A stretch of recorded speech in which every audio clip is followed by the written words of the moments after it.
Back at it again with another video. Thank you all so much for watching. I greatly appreciate it. So this video is about the United States of Europe. So this concept has been around for a while. Ultimately, the idea of a united Europe has been a concept that has been floated around for a while, but ultimately hasn't entirely come to fruition. Mainly because throughout the centuries, throughout the millennia, a lot of Europe has not really gotten along. The English and the French had rivalries for centuries. The French and the Germans have fought multiple wars. The Germans and the Polish don't quite like each other. Obviously, the Balkans is an area of immense turmoil and conflict among ethnic and religious background lines. The Greeks and the Turks don't like each other, and a lot of people within Europe doesn't like the Russians for a multitude of reasons.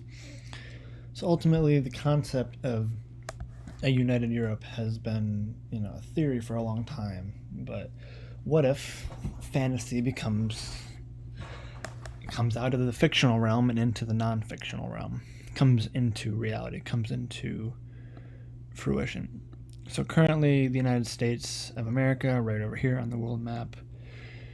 Europe, right over here on the world map. So if we zoom out further, we got, the rest of the world here. But more or less the North Atlantic connection between what already exists in the United States and what could potentially exist in the United States of Europe. So ultimately, I want to talk about a Victor Hugo speech. This is from a website called thenewfederalist.eu. 170 years since Victor Hugo's speech about the United States of Europe. So ultimately, some of his speeches right here, I won't read all of it, but ultimately what he's trying to conclude is that a day will come when your arms will fall from your hands, when war will seem absurd between the French and the Brits, between the Russians and the Germans, between all these different, states within states within Europe that don't like each other. Obviously, the Germans and the Russians have history. The Brits and the French have history. A lot of wars and conflicts on the European continent ever since the time of the Romans. A day will come when only the fields of battle will be markets opening up to trade and minds opening up to ideas. A potential Senate to Europe, what Parliament is to England. So this quote right here is the one I really want to go through. A day will come when we shall see those two immense groups, the United States of America and the United States of Europe, stretching out their hands across the sea, exchanging products, arts, genius. To bring about that day will not take another 400 years, where we are living in a fast-moving age. So, Victor Hugo said 170 years ago that in 400 years there'll be a united Europe. So potentially sometime within the next 230 years we'll see that.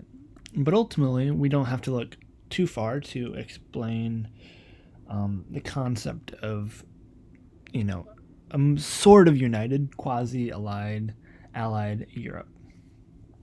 So ultimately, the European Union today looks like this. Obviously, the British left with Brexit.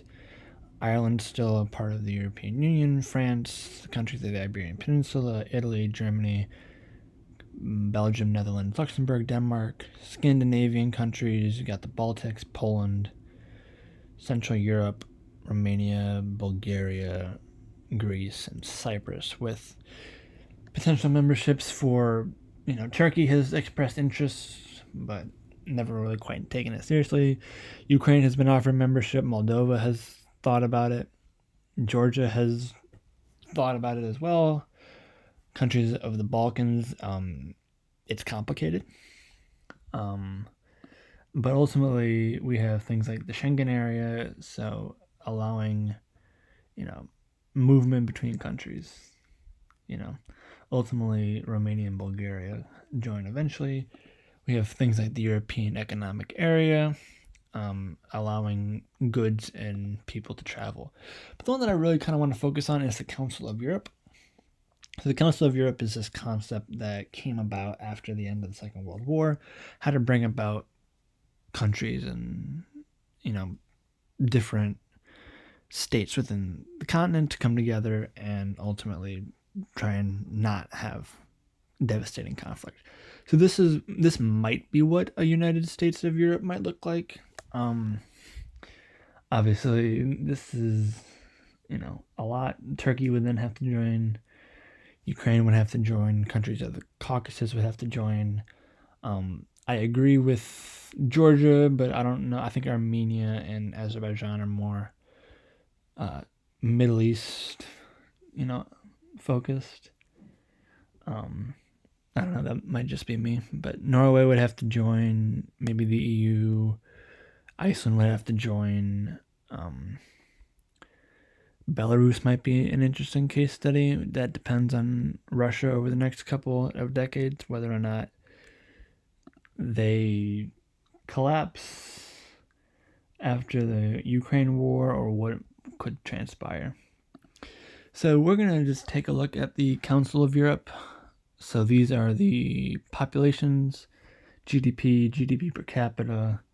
So we got all these countries within the Council of Europe. We scroll all the way down. Total population, 836 million, with a GDP of 24.3 trillion, which is a lot. That's a lot. 24.3 trillion total GDP, 840-ish million people living here.